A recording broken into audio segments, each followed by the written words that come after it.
Welcome back. Now that you have your long shot pieced together, we're going to do the same thing for your close-up footage.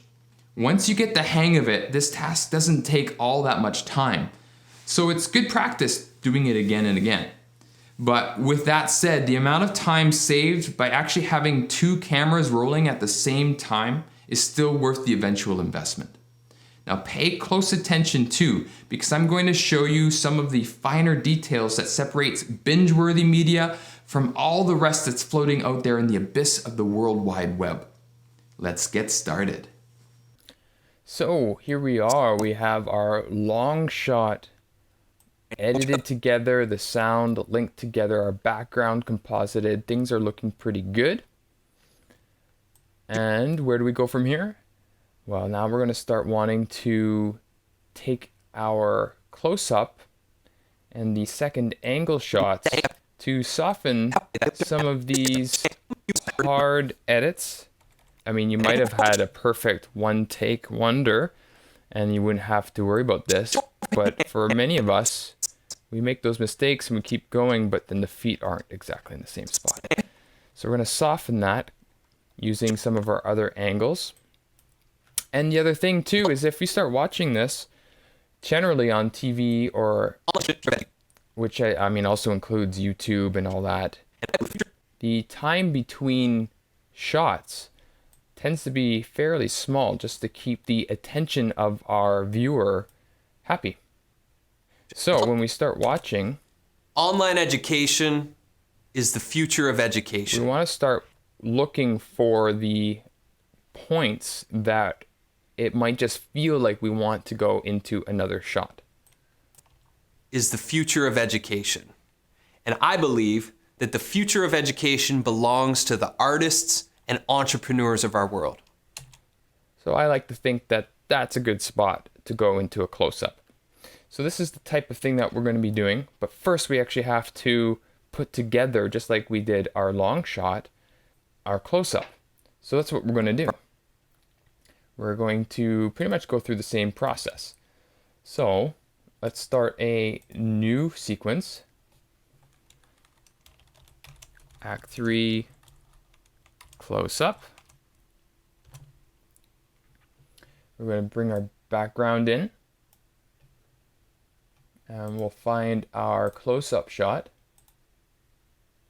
There we go. We'll drop that in. Bring the audio to match.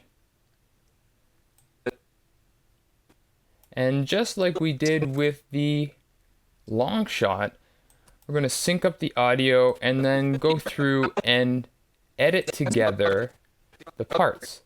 So there'll be moments where Brad will make the mistake and then he'll start again. And that's my job as the editor, is to take out these moments. Now it's hard to tell exactly where that is at this point, but you get the idea. And so I'm going to do that right now and I'll be right back. All right, so here I am back with a nice edited shot. I've got a bunch of different shots, probably spent maybe 10 minutes or so just kind of going through that. And I wanted to share quickly a few tips to make this process of editing your shots a lot quicker and easier for you.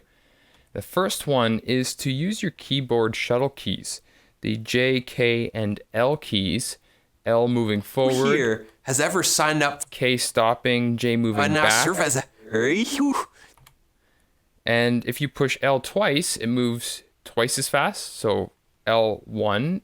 Who speed here 1, has L2, ever signed up speed for 2. a course or a webinar and not completed it? J now takes That you looks back to be about to normal speed. 99.99.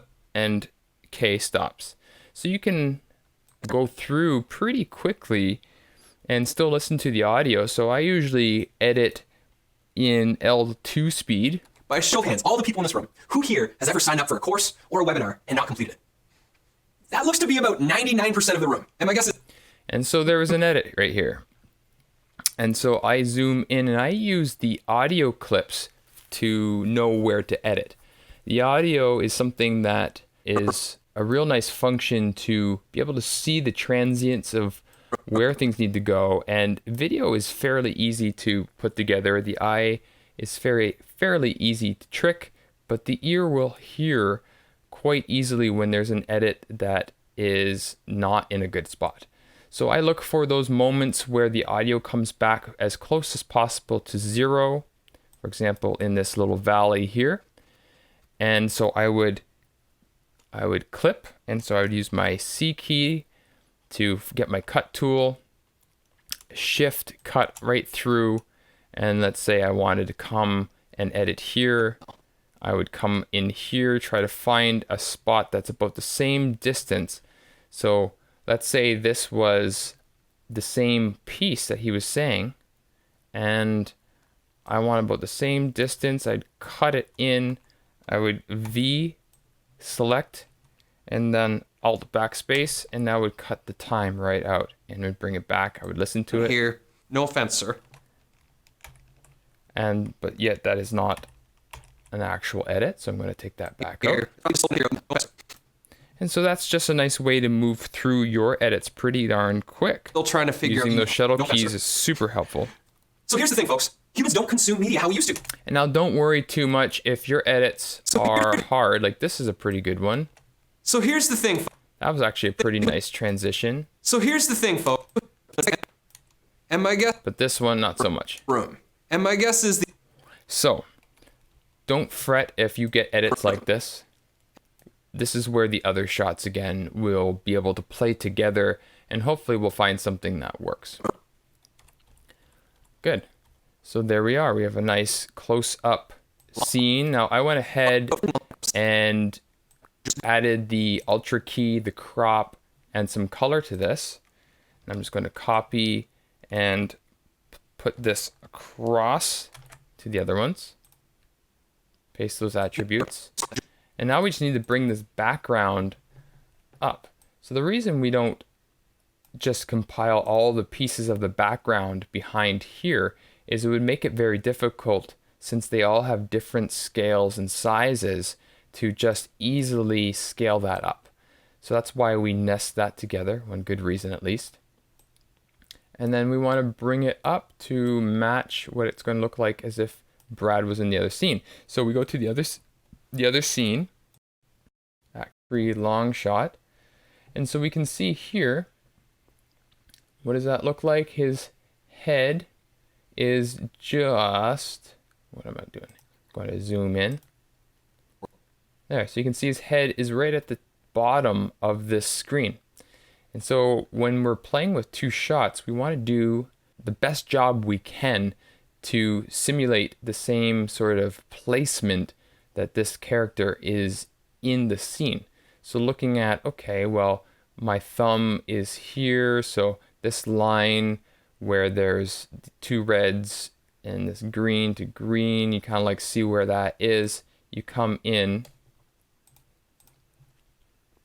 and you can obviously see, okay, well, this is pretty good, but the floor is at my elbows, where the floor is definitely not at my elbows. So we need to zoom this guy in more. So we'll zoom in. And we can move that back to where his head is. And again, so let's just look. So we got 1, 2, 3, and then elbows. So where's 3 on this one? It's hard to see right now, so I'm going to bring it up. There's 1, 2, 3. So I'm going to zoom in just a little bit more.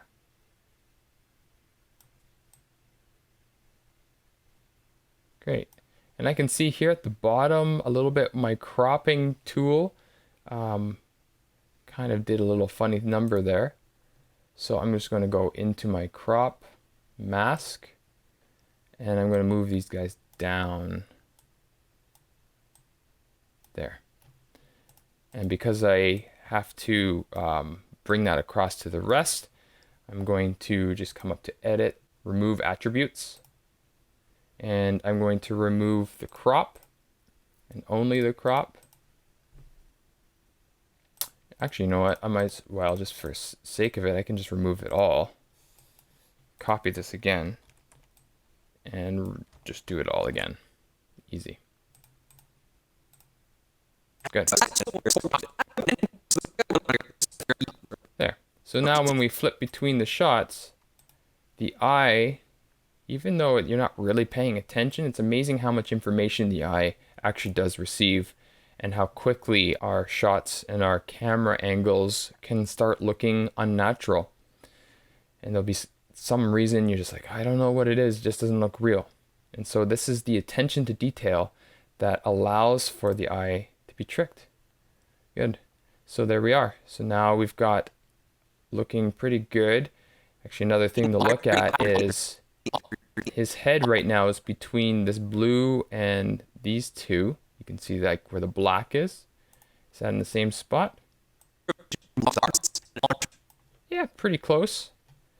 You know, I could even just bring this background over a smidge, like that. And we'll start to see a little bit more when we bring these together.